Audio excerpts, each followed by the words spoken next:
Good morning everyone. मैं लालेश्वरी राजौड़े आज पढ़ाऊंगी fossil and फोसलाइजेशन क्या होता है, जैसे कि जीवाश्म एवं जीवाश्मी भवन। तो जीवाश्म कहने का अर्थ क्या होगा? अवशेष। तो ऐसे कुछ पौधे होंगे या कोई वस्तु जो पुराने समय में, प्राचीन समय में वे चट्टानों पत्थरों के नीचे दब चुके थे, उनका अवशेष अभी खुदाई के द्वारा प्राप्त करना ही क्या कहलाएगा? फोसाइल कहलाएगा। तो इसे हम लोग बोला जा सकता है कि प्राचीन कालों के जीवों के पूर्ण या आंशिक अवशेष जो होंगे वे पृथ्वी की परतदार चट्टानों में क्या हो जाएंगे? चट्टानीकृत अवस्था में मिलते हैं। ठीक। तथा उनका क्या होगा? प्रिंट या उसका आमाप प्रदर्शित करते हैं, मतलब उनका प्रतिबिंब या उनका साइज सिर्फ चट्टानों के नीचे ही दबा मिलेगा। उन्हें फोसाइल कहा जाता है। फोसाइल शब्द एक लैटिन शब्द फॉडर से लिया गया है, जिसका शाब्दिक अर्थ होता है खोदना। ठीक। तो जीवाश्म जैसा कि यहाँ पे क्या होता है, स्तरित चट्टानों में पाए जाते हैं। जीवाश्म की खोज सर्वप्रथम जीनोफैन नामक ग्रीक वैज्ञानिक ने किया था, जिन्होंने क्या बताया था कि जीवाश्म प्राचीन काल में उपस्थित पौधे एवं जंतुओं के शैल स्तरों में संरक्षित अवशेष होते हैं, जिन्हें कभी भी प्रतिबिंब के रूप में प्राप्त किया जा सकता है। ठीक ना।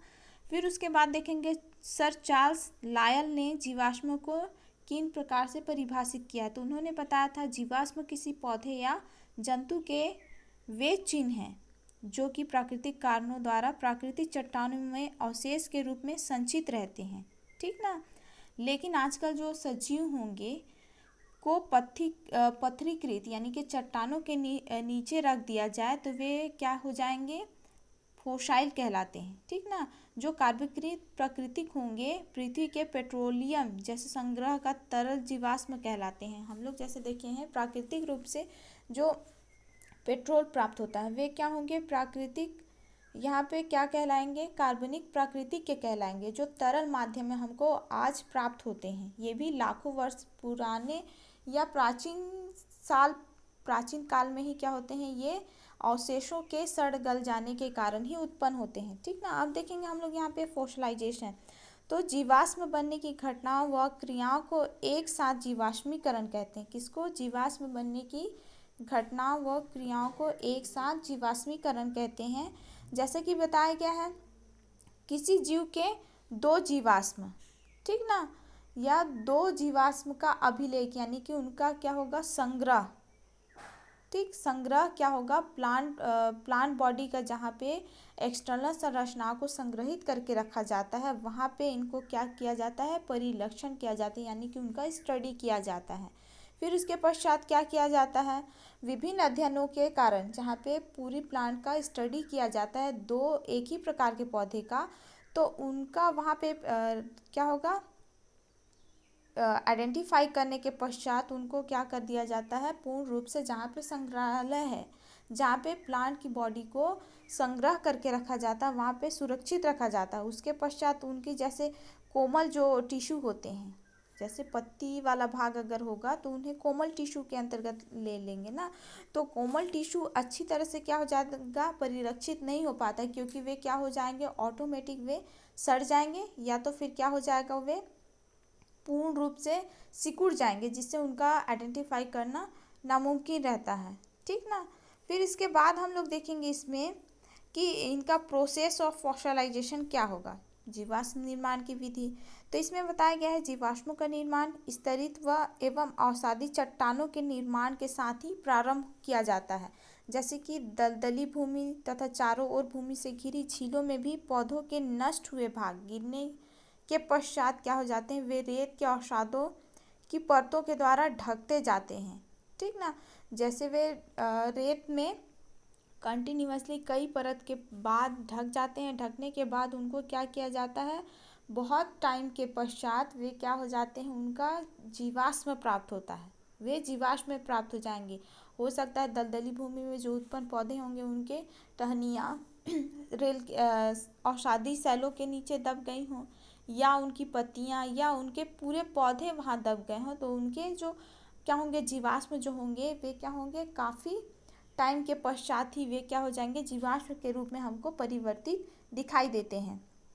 अब इसी में देखेंगे इन्हें अनेक वैज्ञानिकों ने अनेक थ्योरी के द्वारा प्रस्तुत किया है। पहला है theory of molecular replacement, second है थ्योरी ऑफ इन्फिल्ट्रेशन। ठीक, उसके बाद पहला हम लोग यहीं पे थ्योरी देखेंगे, थ्योरी ऑफ मॉलिक्यूलर रिप्लेसमेंट। तो इस सिद्धांत के अनुसार जीवाश्मी भवन क्रिया अणु प्रतिस्थापन के सिद्धांत पर आधारित है। इस विधि के अनुसार प्लांट बॉडी के टिश्यू एवं सेल जो होंगे उपस्थित पदार्थों के रिप्लेसमेंट के फलस्वरूप क्या होते हैं, जीवाश्म का निर्माण करते हैं। पहले वे क्या हो जाएंगे, वे किसी सेल स्तरों या चट्टानों के नीचे में क्या हो जाते हैं, छोटे छोटे कण के रूप में टूट जाएंगे, दब जाएंगे। उसके बाद उनका प्रतिबिंब बन जाता है। प्रतिबिंब बनने के पश्चात वे क्या हो जाते हैं, सड़ जाते हैं। तो उन्हें क्या कहा जाता है, अणु प्रतिस्थापन सिद्धांत कहा जाता है। जैसे इसमें बताया गया है, जैसे कुछ क्रियाएं लिग्निन, सेलुलोज आदि पदार्थों का विघटन होने लगता है। जब वे सड़ जाते हैं तो उनमें से क्या होगा, लिग्निन सेलुलोज का क्या हो जाएगा, विघटन हो जाएगा। विघटन होने के पश्चात वे क्या होंगे, कार्बोनेट, सिलिकोट तथा आयरन पायरोनोट्स में प्रतिस्थापित मतलब कि टूट जाएंगे, परिवर्तित हो जाएंगे। ठीक, सेकेंड देखेंगे अंतःस्पंदन सिद्धांत। अणु प्रतिस्थापन यानी कि छोटे छोटे कण के रूप में हो जाएंगे। तो अंतःस्पंदन कहने का अर्थ क्या होगा कि इनका जो क्या होगा, जो प्लांट बॉडी के क्या होगा, पार्ट का छोटे छोटे क्या होंगे, टुकड़ों में, सेल का ना, सेल के टुकड़ों का क्या होगा, आंतरिक रूप से क्या हो जाएगा, भक्षण हो जाएगा। उसके पश्चात ही उनका प्रतिरूप प्राप्त होता है। तो इसमें बताया गया है, जैसे भूमि में दब जाने के पश्चात जो अवशेष होंगे उनका अपघटन कार्बन मुक्त हो जाता है। मतलब वे टूटेंगे तो ठीक ना, उनके आंतरिक जो सेल होंगे वे टूटेंगे। टूटने के पश्चात क्या होंगे, कार्बन को मुक्त कर देते हैं। ठीक ना, तो कार्बन को मुक्त कर देंगे तो ये क्या होगा, अंतःस्पंदन के कारण होगा। जैसे कि कैल्शियम, मैग्नीशियम, आयरन के साथ मिलकर कार्बोनेट का निर्माण करते हैं। तो कार्बन जो होता है वे क्या हो जाएंगे, नष्ट हो जाएंगे। मतलब उनको विमुक्त कर दिया जाएगा। विमुक्त करने के पश्चात क्या हो जाएगा कि उनमें जितने भी कार्बोनेट की मात्रा या उनमें क्या होगा, मैग्नीज प्रेजेंट होंगे, वे क्या होंगे, सॉइल सरफेस में ऑटोमेटिक मिल जाएंगे। मिलने के पश्चात क्या हो जाएगा कि वे आसानी से ह्यूमस का निर्माण कर लेंगे और क्या हो जाएगा, वहाँ पे ये अंतःस्पंदन की क्रिया संपन्न करा लेंगे। फिर उसके बाद देखेंगे हम लोग यहाँ पे जीवाश्म के प्रकार यानी कि टाइप्स ऑफ फॉसाइल। तो यहाँ पे बताया गया है जीवाश्म जो होंगे 8 प्रकार के होते हैं, ऐसा बताया गया है। ठीक, तो पहला बताया है इम्प्रेशन फॉसाइल और इम्प्रिंट। तो इस प्रकार के जीवाश्म में अवसादों पर पौधे जो होंगे उनके शरीर के अंगों के केवल छाप या प्रतिरूप होती हैं। जैसे कि आप यहाँ पे देख सकते हैं इम्प्रेशन ऑफ न्यूरोप्टेरिस में कि सिर्फ उनके क्या होंगे, जो बॉडी पार्ट हैं उनके कुछ छाप ही क्या हो जाते हैं या उनके प्रतिबिंब ही उन पे दिखाई देते हैं, चट्टानों पे या पत्थरों पे दिखाई देते हैं। उन्हें क्या कहा जाता है, वे अर्ध ठोस में, ठीक ना, अर्ध ठोस में क्या होते हैं, मतलब कि हल्का चट्टानें जो होती हैं कुछ क्या होती हैं, कुछ समय के पश्चात वे सेल स्तरों में कन्वर्ट हो जाती हैं। ठीक ना, तो उन्हीं में क्या हो जाएंगी, ये दिखाई देती हैं। तो उन्हें क्या कहा जाता है, इम्प्रेशन फॉसाइल और इम्प्रिंट। या इसको बोला जा सकता है पत्ती का सभी जो जैव पदार्थ होंगे वे नष्ट हो जाएंगे और केवल उनके क्या होंगे, लीव का क्या होगा, प्रतिरूप जो होगा वे सीरा के साथ शेष रह जाते हैं। तो ऐसे जीवाश्म को प्रतिरूप यानी कि इम्प्रिंट या इम्प्रेशन फॉसाइल कहा जाता है। फिर उसके बाद देखेंगे सेकंड है कंप्रेशन फॉसाइल। इस प्रकार के जीवाश्मों का निर्माण उस स्थिति में होता है जबकि संपूर्ण पौधा अथवा उसका कोई भाग विभिन्न प्रकार के अवसादों के अंदर दब जाता है तथा इन अवसादों के भार के कारण वे संपीड़न होकर चपटे हो जाते हैं तथा एक कार्बनिक फिल्म का निर्माण करते हैं। ठीक ना, ये क्या होगा, संपीड़न। फिर उसके बाद देखेंगे थर्ड है यहाँ पे कास्ट एंड मोल्ड फोसाइल। यह सबसे सामान्य प्रकार का जीवाश्म होता है। इस प्रकार का जो जीवाश्म का निर्माण होता है, यह सबसे सामान्य प्रकार का जीवाश्म होता है।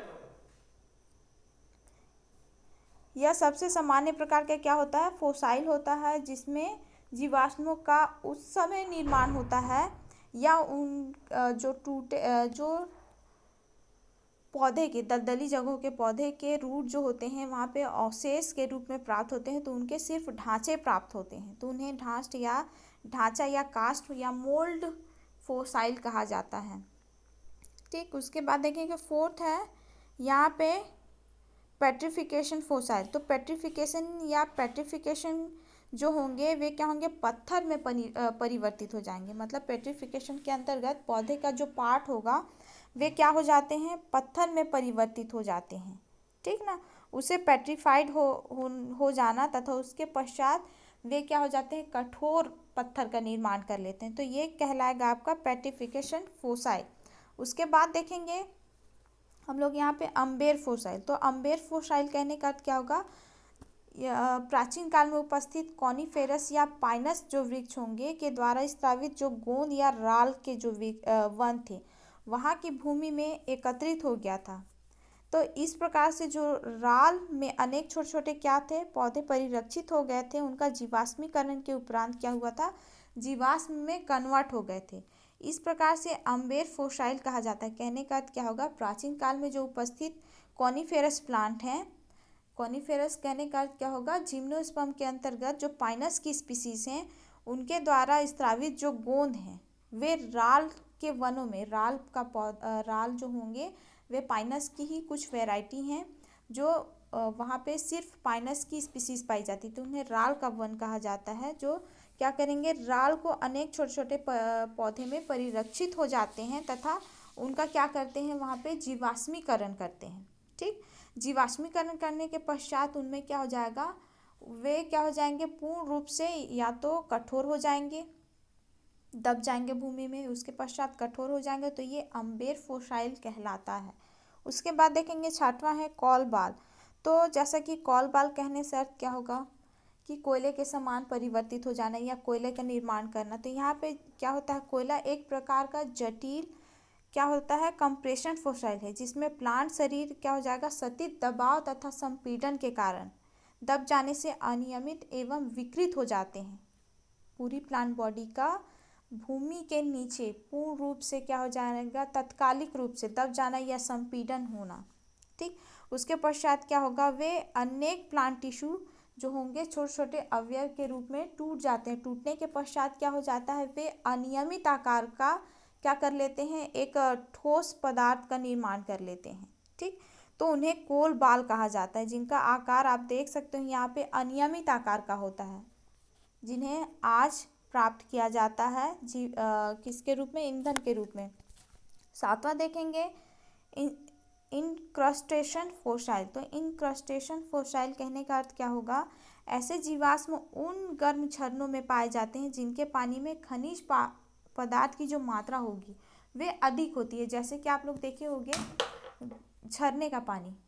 ठीक, झरने का पानी जो होता है वे क्या होते हैं, वे गर्म होते हैं। तो ऐसे जगहों में खनिज की जो मात्रा होती है अधिक होती है। इन झरनों में जल में उपस्थित जो शैवाल होंगे या बैक्टीरिया होंगे उनमें गिरी पत्तियाँ, टहनियाँ एवं स्पोर के चारों ओर कार्बोनेट का जमाव हो जाता है, जिसके कारण से वे इनकैप्सुलेटेड हो जाते हैं। मतलब क्या होगा, पत्तियों एवं टहनियों के चारों ओर ना कार्बोनेट का जमाव हो जाएगा, जिसके कारण से वे इनकैप्सुलेटेड, कहने का अर्थ क्या होगा, उनमें कैप्सूल का निर्माण नहीं होगा। तो वे ठंडा होने लगते हैं। ठंडा होने के पश्चात वे क्या होंगे, कार्बोनेट का वहाँ पे विक्षेपण कर देंगे, उनको क्या कर देंगे, विमुक्त कर देंगे। विमुक्त करने के पश्चात क्या होगा, उनके अंदर जो उपस्थित क्या होंगे, सेल जो होंगे वे क्या हो जाएंगे, जीवाश्म के रूप में कई लाखों साल सुरक्षित रहने के पश्चात प्राप्त हो जाते हैं। तो उन्हें क्या कहा जाता है, इनक्रस्टेशन फोसाइल कहा जाता है।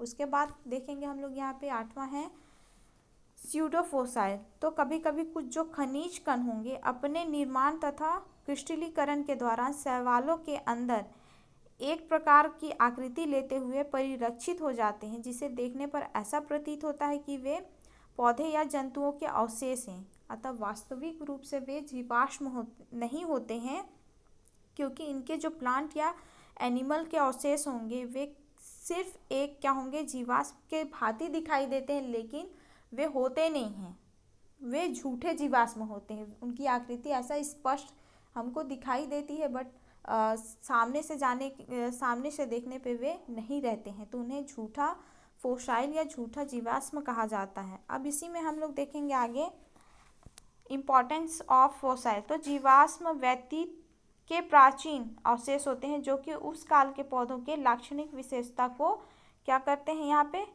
कहानी के रूप में बताते हैं। सेकंड बताया गया है इसमें जीवाश्म कार्बनिक विकास के संबंध में उपयुक्त उदाहरण प्रस्तुत करते हैं। आगे है कार्बनिक विकास के संबंध में क्या करते हैं, वे उदाहरण प्रस्तुत करते हैं। फिर उसके बाद देखेंगे इसी में जीवाश्म के अध्ययन से पौधे एवं जंतुओं के पूर्वजों की खोज व उनकी पहचान की जाती है। जीवाश्म के अध्ययन से जैसे पौधे की स्पीसीज, उनकी वैरायटी या उनके पूर्वज कहाँ से हैं, किस प्रकृति से लिए गए हैं, इनकी स्टडी की जाती है। उसके बाद देखेंगे जैसे हम लोग ऊर्ध्ववर्ती तथा अधोवर्ती विकास के क्रम में बीज के पौधों की विकास क्रम तथा उनके तथ्यों की जानकारी जीवाश्म अध्ययन से प्राप्त होती है। अब इसी में देखेंगे जैसे कि कोयला, डीजल, पेट्रोल आदि भी जीवाश्म या उसके उत्पाद हैं जो कि मुख्य ऊर्जा स्रोत के रूप में प्रयुक्त होते हैं, अतः जीवाश्म आर्थिक रूप से भी महत्वपूर्ण है। ठीक ना।